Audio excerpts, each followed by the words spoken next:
Right, welcome to the Patriarchy Podcast, where Christian husbands become respected leaders.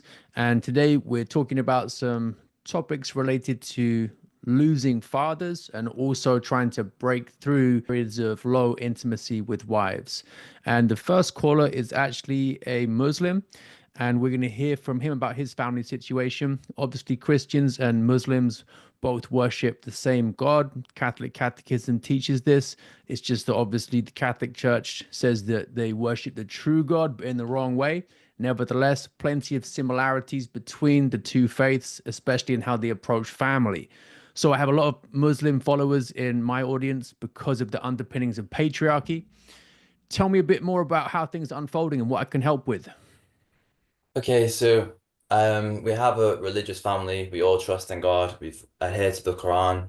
And last summer, approximately June, I my father passed away. He returned to God, obviously, and left behind his wife, my mother, myself, and my sister. So his duties have now fallen upon me. Since then, I have gradually learned to become more patient in speaking to my mum, and my sister, to give them far more attention, to go out of my way to do things with them, to take them out for dinner and things like this. And generally, I was just wondering, because of your platform of patriarchy and the advice that you give to people, what you would say to someone like me are good things to focus on and how to step into the role basically of being the leader of my family now at a younger age. I'm 20. Right. Really sorry to hear that, but it sounds like your dad will definitely be proud of the way you've responded to it. That's great to hear. Now, emotional support is going to be the main one because he died quite recently. It's under a year. So those feelings are still very raw. You said that you had started to listen to them more. What kind of questions are you asking them to help you actually go deeper into what might be going on with their thoughts and their feelings? I would say that I'm being considerate in terms of considering how they feel and asking them, how do you still feel about this, or how they're getting along with it. They are far more affected by it than I am. Mm, But generally, just to intellectually stimulate them or speak to them, we're talking about religion together. We're having deep conversations together. Obviously, through spending more time together, I haven't just left them to go and maybe like watch TV. I'll always try to be something which we're all doing together instead of everyone just going their own ways, filling their own minds with whatever basically. So I would say that so far, we've had a good few religious conversations, but I'm not sure other than that. okay. That's going to be important because it helps make sense of the loss and the suffering. Hmm. And your physical presence there will be a big comfort to them as well. I would try to find out a few more things about just day to day stresses. So the spiritual conversations are great, but Hmm. what kinds of things are they anxious about? What are they worried about just in day to day life? So it might be tasks around the home, it might be paperwork admin, it might be things to Yeah, do with finances, what the yeah. future looks like 5, 10 years from now. And sometimes when people are grieving, some of that stuff can take a back seat. And in the meantime, stressful situations build up. So make sure that they're actually aware of all that coming down the road towards them and then do what you can to help. Have you noticed that either your mom or your sister might be finding things around the house difficult or just practical things in daily life more difficult without your dad? Mm. I wouldn't say so. I think we have a fairly easy home life, thank God.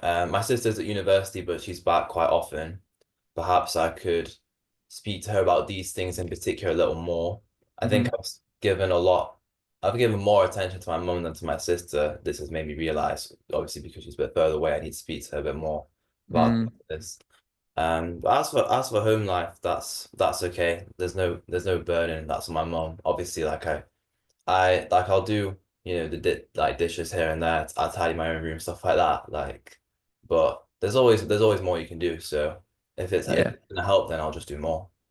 I Basically. would ask her and see what things she finds toughest or most draining, and then Okay. take the lead as well in bringing your mum, your sister, and you all together in family Yes. activities.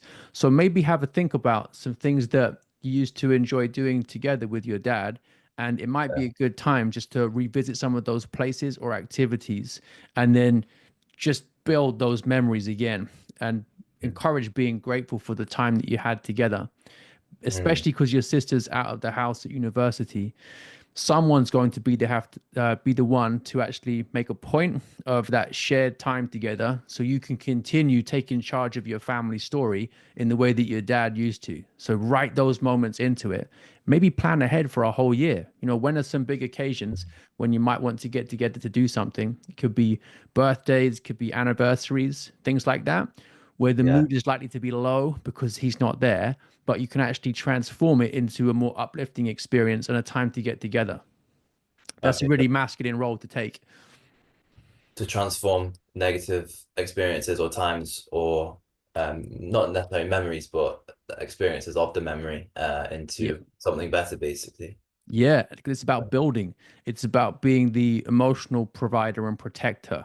So there's probably going to be some times during the year where his absence is going to be most painfully felt.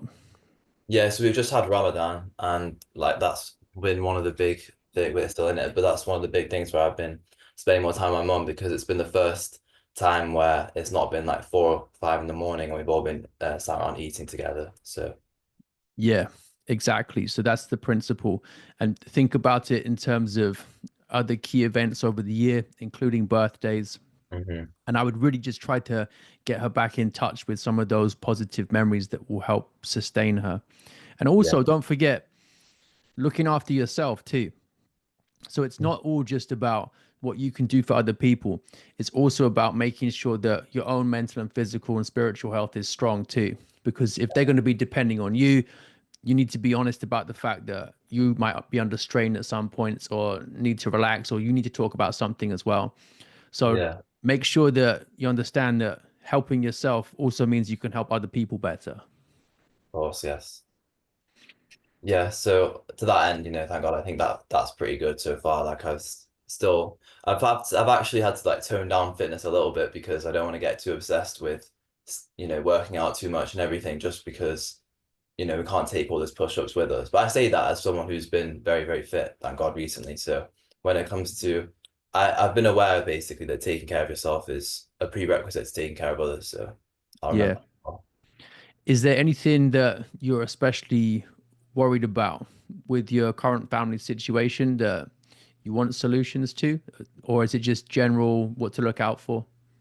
Probably just over time, giving them a greater sense of happiness in the absence of like dad's loss, giving them fun experiences, making them smile basically is what I would Mm, like to see through, obviously in the very, very long term future, God willing, going on mm, with, until obviously we're all back together. So yeah. just put a So, smile on their face basically is what I'm concerning myself with, I would say. yeah, have a think about some of the top memories you've got as a family and Hmm.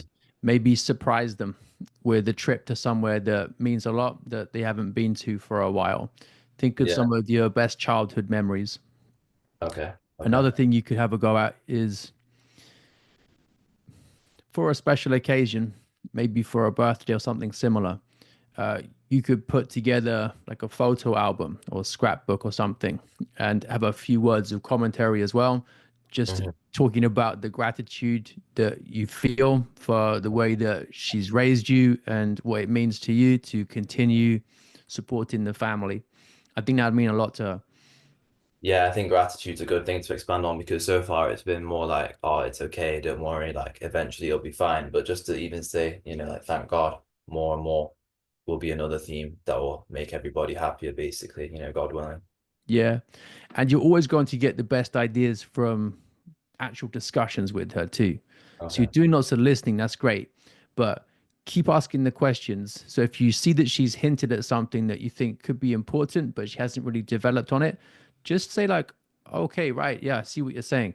Could you tell me a bit more about that? And then just be quiet.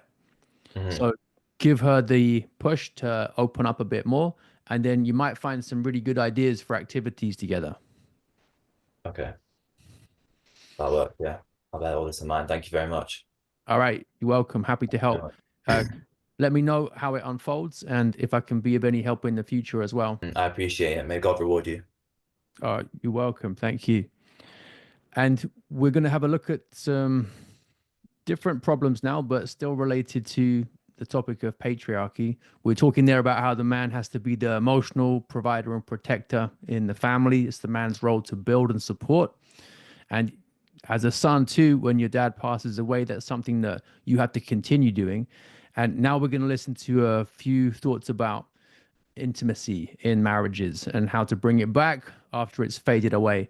So, what's the current situation and how long have you been struggling with it? Well, I guess our current situation is one that what I perceive is that there's my wife defers to the church's authority over my own. We have a disagreement about NFP, and that really limits the spontaneity and our connection. It's been in existence for the last, I'd say, 9 months, and it's really highlighted a lot of the struggles that we have throughout our relationship. Can you tell me a bit more about those? So, what are the main struggles it's highlighted? Well, what I found is that I think my wife's modeling from her own parents' relationship was one where there was a weak male authority, a domineering female authority. And what I perceived is that my wife's mother would demean her husband by deferring to the Catholic Church's teachings and basically considering him as lesser than that outside authority. And even though I've proven myself time and time again to my wife, you know, we have 5 children. You know, we might be expecting 6. We're just waiting to find out. But I've proven myself over time where I've created a tremendous amount of value outside of the home. We've done very well in terms of material wealth. I've also recreated our lives so that I can be a mentor to our children. So I work from home now. I have my own business. And I think that I have earned the right to be viewed as the authority of my family. And I think that because of my wife's modeling, when we try to talk about intimacy issues or NFP, it's always deferred to the authority of the church rather than what I believe. And I wouldn't consider myself a very good Catholic. I am a good follower of Christ. I have a lot of issues with the Catholic Church. My wife is a traditional Catholic, but this highlights a struggle that we can't seem to rectify. So, what's the actual disagreement then at the moment?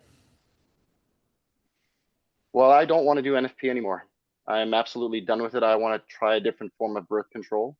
I don't believe that we should be doing condoms or birth control like the hormonal pill, but I am more open to other forms that are natural, like coitus interruptus. And this is a particular struggle that I've been bringing up in the sense that there's a one-sided desire because of the nature of NFP, where, you know, for the last 8 or 9 months, I've been having a conversation with my wife to find some way to make NFP palatable for the both of us. So if this is something that's important to her, she has to put more effort into expressing desire or finding an avenue to express desire to me. Uh, Unfortunately, because of the nature of NFP, you're kind of in this cycle where the only time that you're allowed to come together is when there's not a natural desire there. That to me is very difficult in terms of managing my sense of feeling a lack of desire from my wife's side.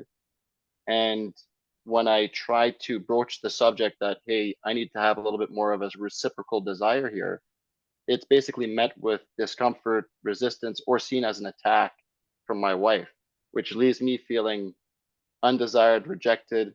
And I tend to shut down emotionally. What I see is I shut down emotionally, and my love for my wife, or the ability for me to express love to my wife, is also muted as a result of my own emotional shutdown. If I want to avoid feeling the pain from being rejected, I also mute the expression of my love for my wife and my relationship, and it's a relationship has been moving from genuine love, desire, and wanting to be with the other to more of a contractual obligation born from our marital contract. So that I don't know if that sums it up, but it's a lot to take, but that's kind of where I'm from. Right. So put simply then, NFP means that you're having sex when she's not fertile, obviously, and therefore her sexual interest and desire is lower than when she's fertile. And you feel that difference and it upsets you. Yes, that would be a good way to summarize it. Okay. So the underlying question here is why NFP in the first place? Why not just have more kids? I would be more than happy with having more children. We have had some difficulty in childbirth in the sense that with the last child that we had, my wife had a bit of a hemorrhage. So there was a loss of blood there, and it means that we can't take for granted her health during pregnancy anymore.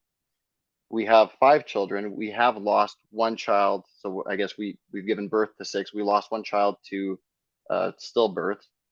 And I think that there's both a physical and maybe a larger mental component that creates stress within my wife at the idea of having more children.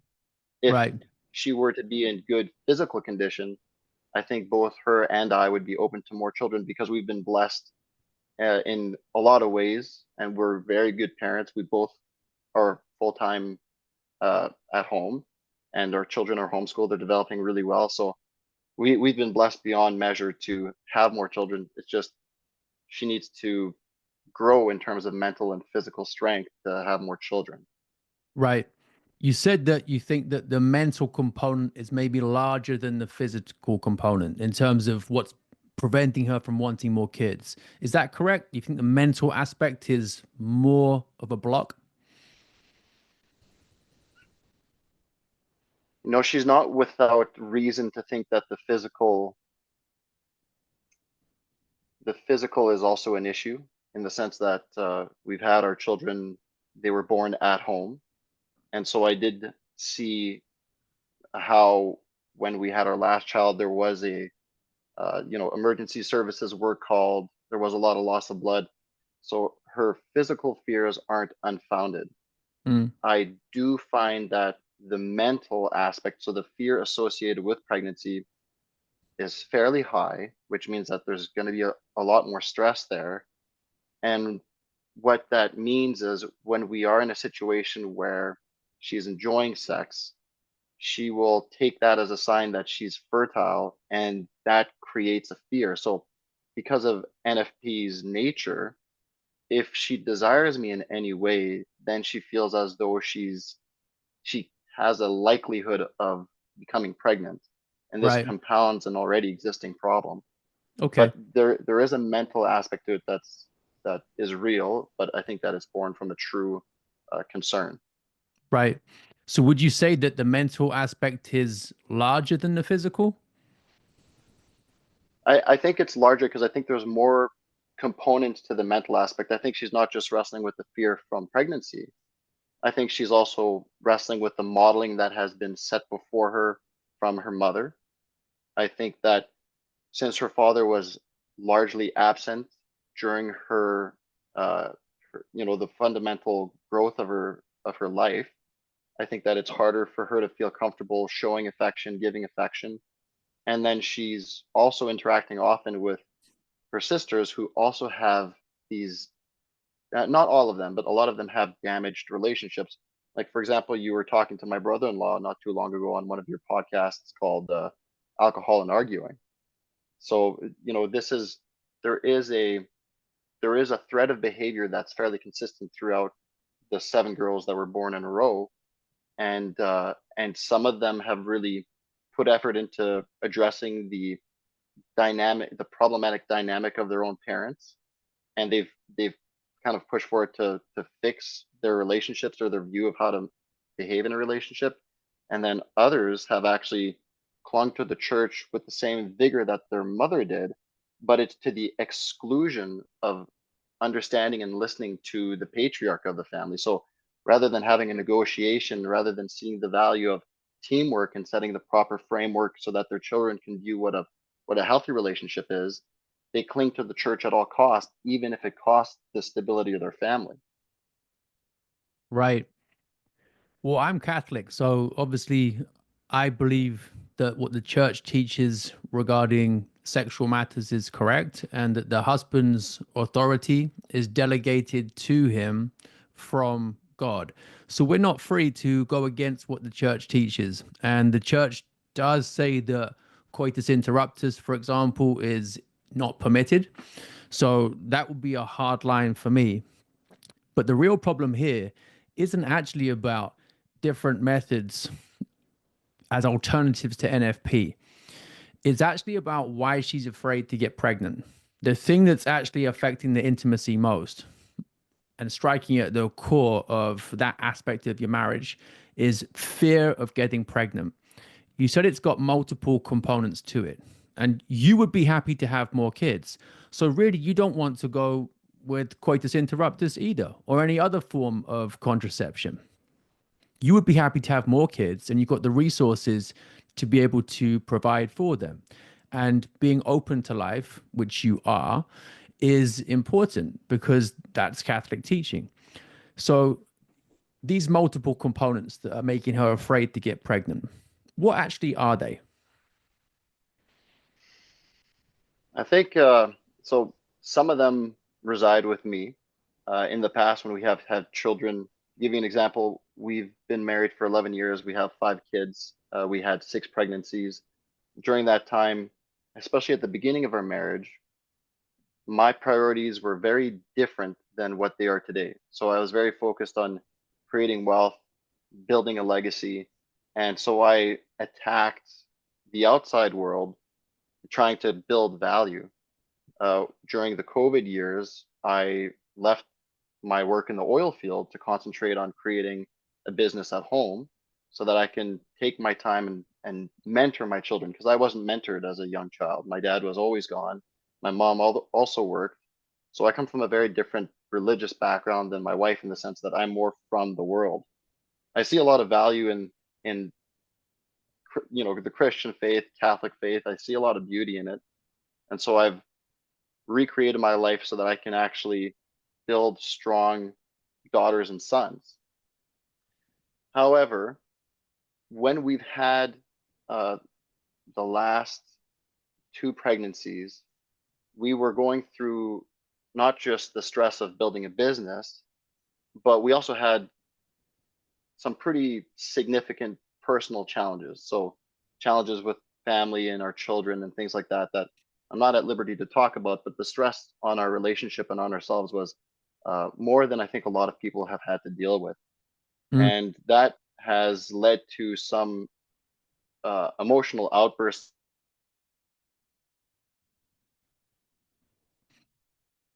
What I would do in this situation is get a few different medical opinions about where she stands physically if she gets pregnant again. See what they say. And then the most important work is actually going to be the emotional protecting and the lowering of stress so that she feels safe with you having more stress imposed on her by adding another child to the family. What you were describing there, really emphasizing being the material and financial provider and protector, that's a very common pattern. Wives actually need companionship more than they need money. They need time and attention and care, even more than they need money. Money matters, but only up to a point. Beyond that point, sometimes the extra effort that goes into earning isn't worth it. It damages your marriage more than it helps it. Now, let's assume that the medical professionals say that it would be safe for her to get pregnant with appropriate attention and care, and they can't see any reason why she should limit the number of kids to what she's already got. So we got the green light from them. And then the question is, how can you actually make her feel mentally and emotionally that you will be there to support her through this? And that's where the real work needs to happen. So more questions from you about what specifically she is worried about after we've got the medical and physical aspects of it all cleared up. Why her low confidence in you being able to lead through this situation if she gets pregnant? Why her low confidence in God's will as well and providence. If she's not open to life, is there a spiritual component to that too? I think that's where you need to focus your efforts. Given that you are open to life, which is consistent with church teaching, right? You said you wanted to have a larger family if only she would agree to it. Then I wouldn't focus so much on you being in conflict with what the church's sexual teaching is. Because really, if let's say she said, fine, let's use condoms, and she went against what the church teaches, that's not really what you want because you're happy to have more kids. Reframe it. Don't make it about you versus Catholic teaching on sex. Because if she's a good Catholic, that's not a battle that you've got any chance of winning. Because it's her duty to follow the church in matters of faith and morals. But it's not really about that. From what you've said, it's actually about the fact that you would like more kids and she doesn't. That's the thing to focus on. It's not you versus the church. You're open to life, which is what the Catholic Church teaches you should be. She's not open to life. So you need to get the opinion of medical professionals so she feels better about it physically rather than it just being unfounded anxiety. Do they say, no, there's absolutely no way you should ever get pregnant again because it's too dangerous? There's no way we could support you through it healthily. Or are they saying, with appropriate attention and care, this could be okay for you? After you've had that decided and get 3, 4 different opinions, then the real work is between you and her. Does she feel she'd be mentally and emotionally supported through all of this? What specific things is she worried about? What resentment from the past is still there? And by the way, I know women who've been told, no way you should ever get pregnant again, high risk of death, all the rest of it. And they've gone on to have 3, 4 kids perfectly healthily. So even if the medical professionals do say, a couple of them, this is high risk, you should keep talking to different ones because you don't know for sure whether the opinion of the ones who say it's too dangerous is right. Because many women have proved through their experience that actually it can be done. So ultimately, it's about trusting God. But the main thing is that conversation between you two about her real anxieties and fears and how much of it is rooted in you not being the emotional provider and protector and her not feeling supported. That's the most important thing. And that will bring you two closer together as well. There might be some things in that that might make you feel defensive to begin with.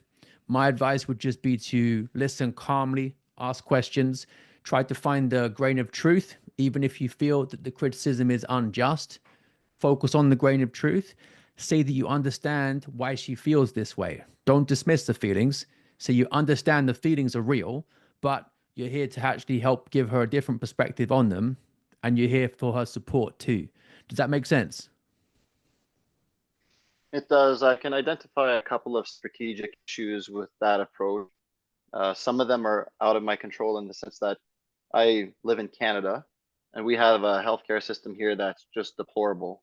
And since we can't pay for proper care, sometimes if you're waiting to see an expert, you are waiting for an ungodly amount of time. And if we're waiting on the inefficiencies of the Canadian government and the Canadian healthcare system, my wife's fears regarding her ability to carry a child will unfortunately never be dealt with. So we have to basically go to the United States to get any kind of meaningful healthcare in that way, or like we've done in our own personal life when she was delivering children, we always had to pay for uh, black market midwives. So we do have some strategic problems in soothing her fears and having her see the proper medical authority that would basically dismiss those fears if they are to be dismissed. The other part that you mentioned, the fact that I might not be emotionally seen as a support for my wife. I think that I have two ways where I've come to view this. The more support that I've provided for my wife, the more, because we have 5 children. So, and since I am at home the majority of the time, I've tried to help in ways that I thought would be per, perceived as loving, as supportive. But because of the dynamics from my wife's family of origin, what I found is that if I provide support, even emotional support where we have longer conversations, it's almost seen as weakness or feminine. And I don't even know how to like, to give you an example. In the last fight we had, I said that I was emotionally shutting down. I guess I wasn't talking about a fight specifically, but throughout the phenomenon of NFP, I've become more and more distant from my wife because the spontaneity and the love that we had in the past seems to be withering away. So I'm at the point now where I've been focusing all my energy on work, on the things that I find valuable, and I care far less about the way my wife feels or the way she perceives me. The more distance that I put between the two of us, the more she's chasing after me now, which is, I don't know if it's a reaction to a fear of losing me, or if it's just something is being triggered where she sees that she needs to put more effort in. But if I come to her with more effort, I honestly think that it's viewed as weakness or something, and I don't know what that comes from, but it makes me kind of, because yes, you're absolutely right. I desire more children, but on a basal level, because I'm not a man that's been uh, after God's own heart his whole life. I spent the majority of my youth pursuing all the comforts that a lot of young men today pursue. So whether it was women, pornography, or drugs, there was a long period of time where that was where my life was centered. And so, yeah, there's just this disconnect in what I see as a valuable effort to win my wife over, and what she views as weakness. So it's hard for me to square that circle and to strategize properly so that I can get more. I want more sex too. It's not just the children. I'm open to life, but when I was a younger man and I imagined marriage, I thought that if it was done in a good way, sex would be a fruit of a healthy relationship. And what I'm finding now is that sex is a painful experience for her and I because it highlights all the difficulties and the inability to reach each other. Of course. Emotional disconnection and physical disconnection feed into each other in a vicious cycle. What you're describing there about emotionally shutting down and focusing more and more on work, that will tend to make your sex life worse and worse, because being one flesh with your wife is emotional and also physical. So don't shut down. Shutting down like that is not masculine, because you're not being the emotional provider that you need to be. And these concerns you've got about coming across as needy or weak because you're attentive, all we're really asking you to do is ask her questions calmly about the exact things that make her afraid of a future where she falls pregnant again. And you keep holding that space so that conversation can happen in a calm, constructive way. Shutting down on it is actually a form of you just having an emotional meltdown of your own. It's the male form of having a tantrum. And all the research on this shows that when the man begins to stonewall like that or shut down, it's a very bad sign for the health of the marriage. Now, it's no wonder that she responds by panicking a bit and trying to chase after you, because she's feeling anxious and afraid that you're not actually there supporting her. So the change starts with you. You lead the way towards the better emotional connection, and then that's going to improve the physical connection too. But at the moment, you're starting off the cycle in a bad way by shutting down emotionally, which is a frightening thing for her. It's adding more fear to what she's already afraid of, which is a future where she's not sure that she's going to be supported and provided for in a way that makes her feel safe if she gets pregnant again. The problems with getting the medical opinions, you'll figure that out. You're a smart guy. You've managed to be successful financially, materially. It's just another problem to solve. And it's an important one. Make it high priority. Look at the different solutions for it. And if it means a trip to the US or whatever it might be, I'm sure you can make that happen if it's truly high priority. So I would like to hear back from you in 3 months or so. Let's see what progress has been made. But definitely make that medical consultation to let her know that she doesn't have to have vague anxieties or be Googling things herself about this. Get a few opinions, see where you stand on that. Once that's cleared up, the rest of it is just you and her and having some of those hard conversations. And there might be some things from the past that are causing major resentment, but it's much better to actually confront them right now than to let it carry on and fester. Because what I'm hearing is a guy who is in a position to support more kids, wants them, and is framing it instead as him versus the Catholic Church, whereas really he wants the same thing the Catholic Church wants, which is a bigger family. Yeah, you're not wrong. I do have, so I have personal issues with, you mentioned how I frame it within my own mind, myself against the Catholic Church, and you're not wrong. And the reason is because I've given NFP and the theory behind it a lot of thought, and I have not been convinced that this is a good way of moving forward for my family. I think that it really threatens the stability of my family unit. And I feel that if I am to behave according to a set of rules from an outside authority, it's not leadership in my own home. It feels a lot more like subservience or martyrdom. I don't see it.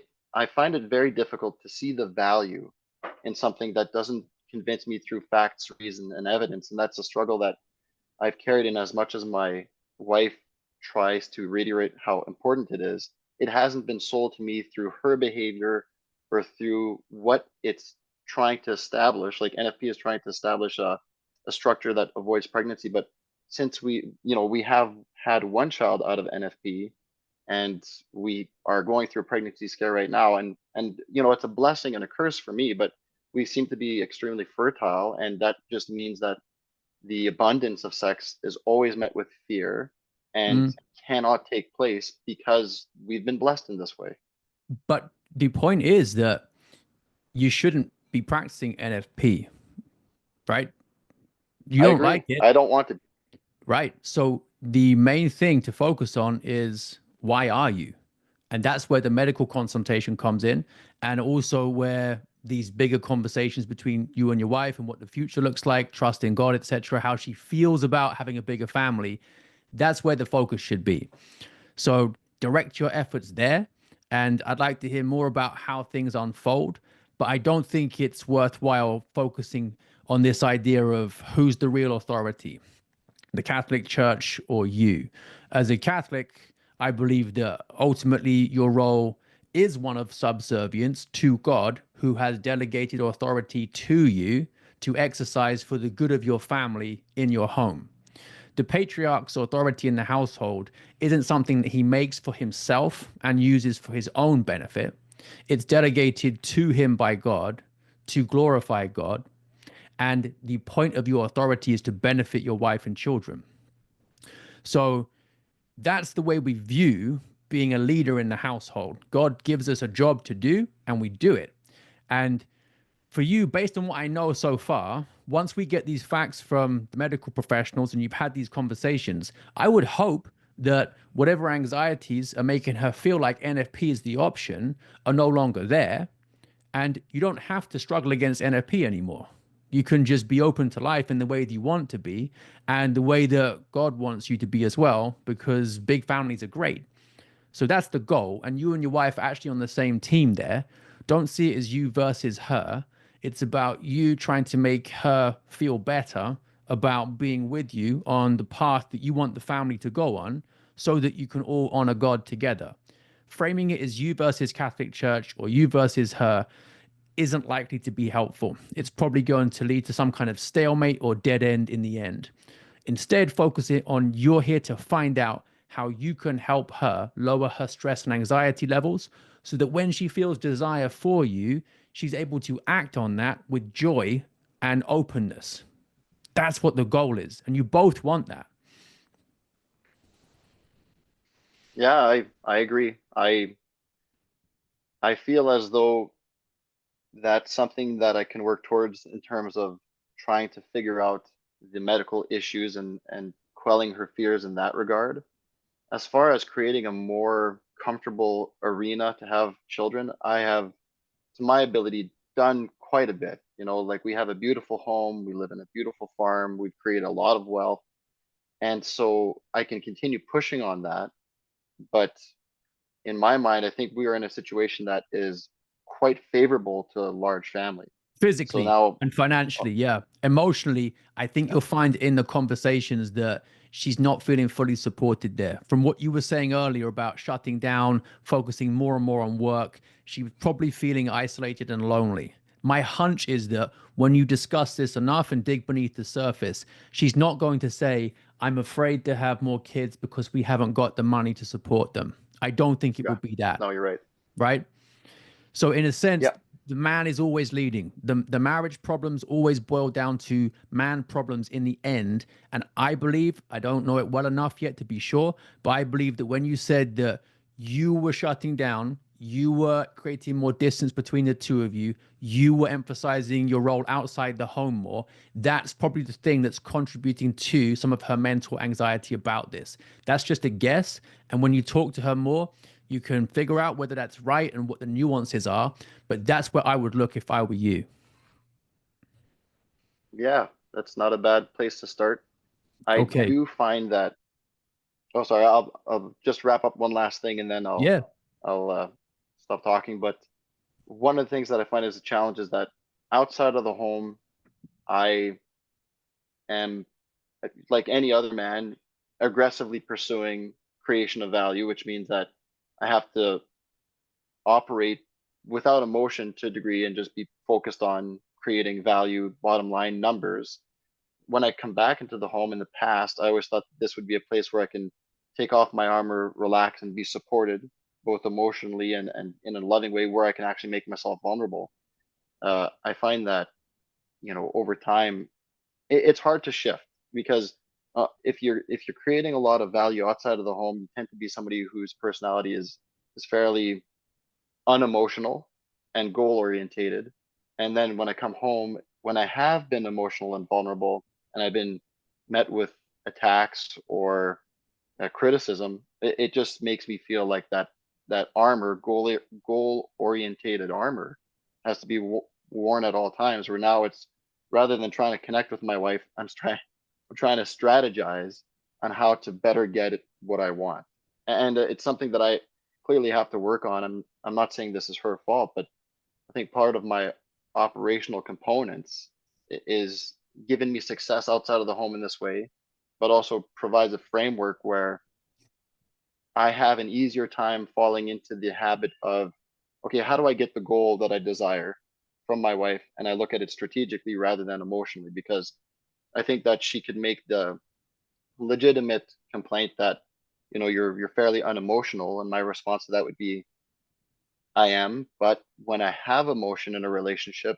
it's not met with understanding. It's met with attacks or highlighting the weakness, which probably is there. There is obviously weaknesses in my emotional, you know, uh, divulgence to my wife, but it makes me feel like, okay, well then the world is just a place where I have to operate to get the value that I seek rather than be honest with it. Because if you're emotional in business, you're not going to do any better. Everything's a negotiation. So Mm, that's something I've got to work on, but it's something that I have identified. And one of the reasons that I think pulling away is seen as a viable option for me is because it produces the results that I want. And that might be very selfish, but in my mind, there has been a lot more stability and support coming from my reluctance to provide emotional support. And because it achieves the end that I'm looking for, it seems like a viable option for me to go down that path. So these are kind of reasons for me to behave or to consider continuing that behavior. right. First thing I do there is remember that your marriage is your main measure of your success as a man. You could add a few more zeros to your bank balance, but if your marriage is still struggling and you're not happy at home, then you're not going to be fulfilled. Your most important duties in your household. So make sure that you keep that goal the goal. You can't compensate for family failure with business success. And the other thing is that you really want to make sure that when you feel like you're under attack by your wife from some remark that she's made, maybe it pushes your buttons or exposes a weakness or vulnerability, look behind the words and just focus instead on what the deeper longing is there? What's she really telling you? So, for example, it might be all you ever do is work, work, work. But what she's actually saying is, I miss you and I enjoy spending time with you, and it'd be good to reconnect more, right? Just an example one. So don't fixate on the words she's saying or even the tone of voice. Think what's behind them. And that's where you need to have the conversations. So you two would probably benefit from having a think about what your typical week looks like, typical month as well. How do you both spend your time? What kind of value do you get from it? Where do you think it's taking you? What sort of trajectory are you on? Is it really just more financial wealth that you need to build? Or are there other kinds of support structures that you need to build for each other that the family requires even more? Quality time between just you and her, putting her above the kids, making sure she's feeling fully rested and connected with you. I would guess that those things are going to have a much higher return on investment for you than increasing your income by another 5%, 10%. Yeah, that's something I have to think about. All right. Well, look, good to talk to you. And a lot of guys are in your situation. So I really hope that this helps people. And I'd love to hear back from you in a few months' time to see how things have progressed. But yeah, keep going with it. Don't shut down emotionally. Look for the hidden truth in some of the unjust criticism. Stay patient and think of being emotional as being attentive, right? Give her your generous attention with your time as well as your questions. And that's going to show her that you are supportive and she can trust you fully. Hope that helps. Pleased to be speaking Yes. with you both today. And we'll join you again in a few months' time to see what the progress is. Take care, guys. Thanks very much, Nolan. See you later. Thank you very much. Welcome.